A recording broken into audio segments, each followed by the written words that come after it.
Dr. Knaak, Dr. Bilo. Rotterdam, Yep. Museum Boijmans Show Depot. Show depot.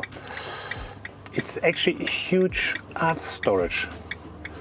And well, art being stored does not need that much light, so it's actually quite closed box. It has some openings, and yes, they do some tours to show the objects, but it's an art storage.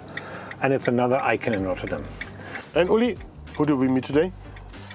We meet today the engineers, Jaap Wiedenhof, which is one of the wildest engineers I know, working at ABT in structural design, building technology company in the Netherlands, and Gert-Jan Peters, which is Mr. Facade at the same company. Ah.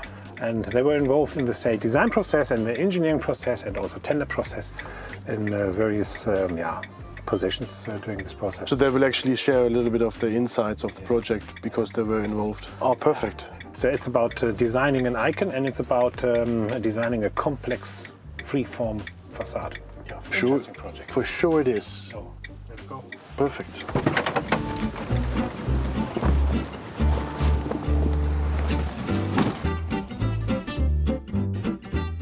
Incredible site and an even more beautiful building.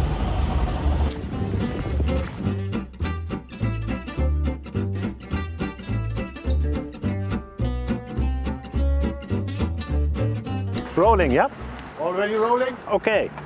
Right, what a great building, what a cool building. It's really going to be an icon. Jaap, how to develop a complex facade? The first idea, the design to technology, how does an architect move you to a certain direction? How do you translate this into the design? I think for a building like this, that is first understanding the design intent, which is, as you just said, it's an icon. But how do you build a low-rise icon in a city that's developing higher and higher, and high-rise is the norm?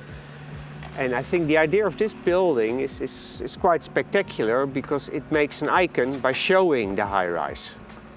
So the showing is important. The form, the shape, the green on the roof, all that is architectural intent, and that makes a very good building. But this facade becomes very important because it has to do the work of being a small icon in a big city, by showing the big city. And that means that you have to think really hard as engineers, is how do I make this showing as accurate as the architect wanted it to be? So should it deform or should it be sharp?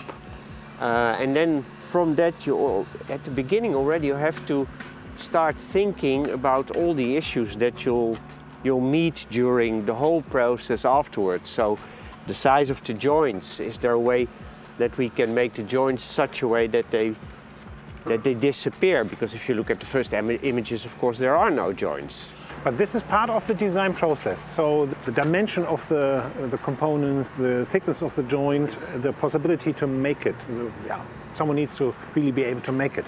Yeah, so that starts pretty early because actually such a facade is not just in shape complex, but it's also the building physics of it are complex because it needs to ventilate, it needs not to heat. Yeah, but up. that's a different video. So no, but that makes the technology difficult because you need the joints to ventilate it. Okay. To make it safe, to make sure that the glass doesn't crack. So from the early days, you have to think of a way, how do you do it in such a way that it as much as possible resembles this image of this round ball from where you walk, everywhere the city changes, but you always see the city. Anywhere you walk around, you're in the city. Yeah, it's a big mirror. What would you say are the do's and don'ts in such processes? The don'ts are don'ts. Everything is possible. In the beginning, if you want such a process to succeed, everything is possible. I think the trick of a real good engineer is not to say no, but is to say yes, but it means this. If you want this, it means this. This is how we can do it. And then together you can decide if that is a feasible, realistic, or even an option you want, or it becomes too technical, or it becomes too thought of, whatever. But always yes. So there's no no. There's no no. Good. Let's talk about, we need the other one. Let's talk about the engineering. How to engineer such a complex facade. It's a free-form facade. Yeah. So which type of facade technology? We learned already that size and shape is important. The right system for that, and then the right material. What we did is defined our design frame.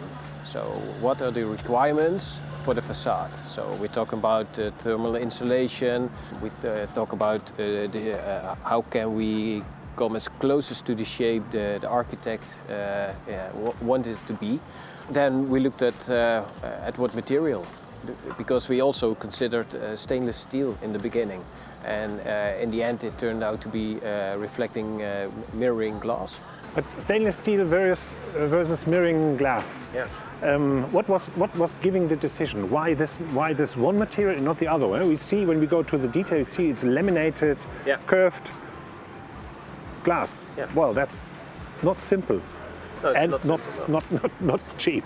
No, but that also is quite the same for stainless steel, and it had also some side effects which in the end led to the choice for glass. Basically it was also in case of tolerances and how to connect the skin to the concrete.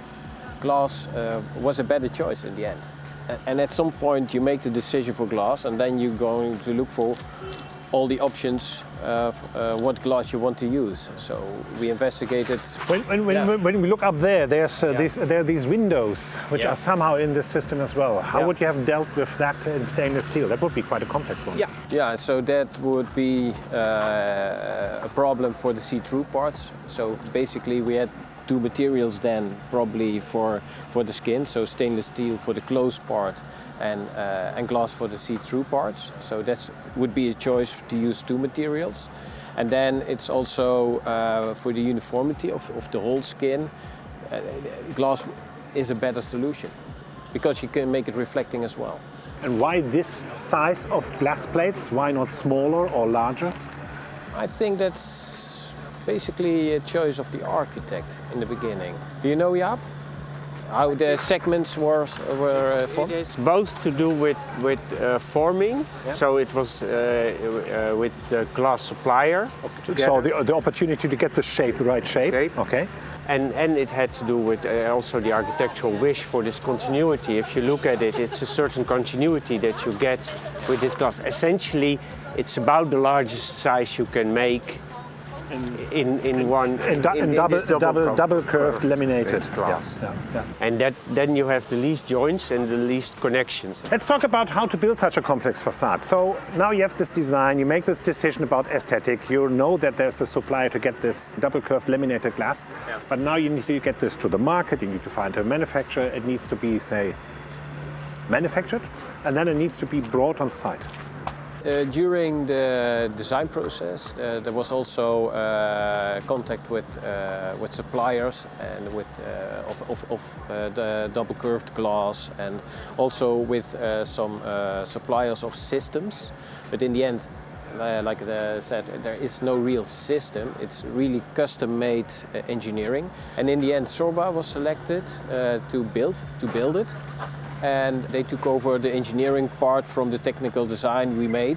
They elaborated it to an execution design. As it is now, but I hear you saying that it's necessary to have more than just one supply opportunity, because otherwise you're kind of trapped in a price race.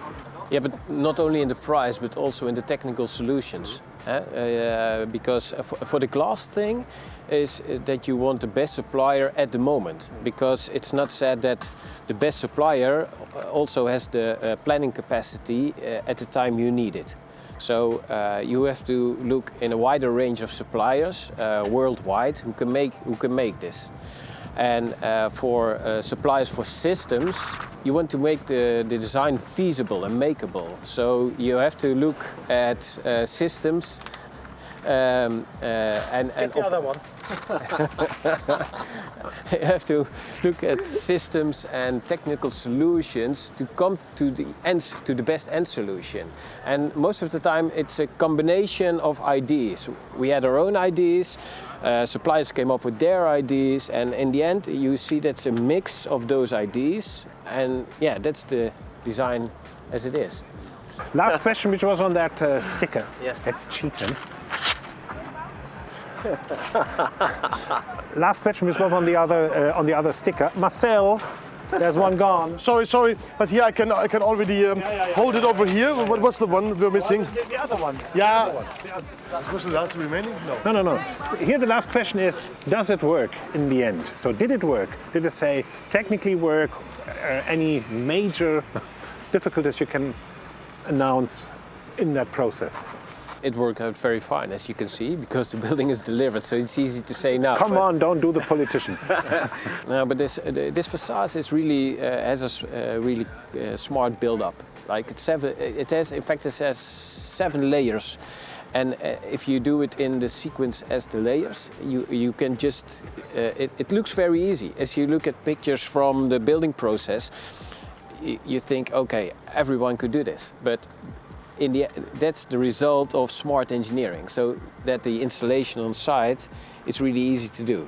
And it's not easy to do because you need to have a very good contractor to make it.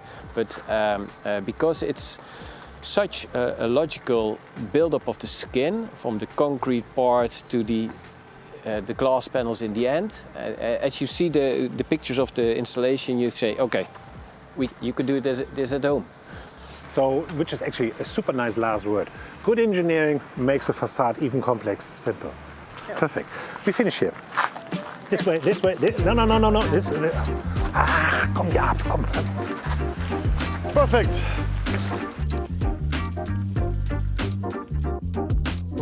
So, done for today. Almost. It was a package.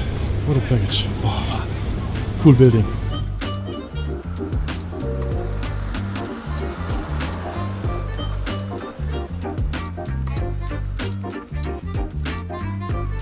Run.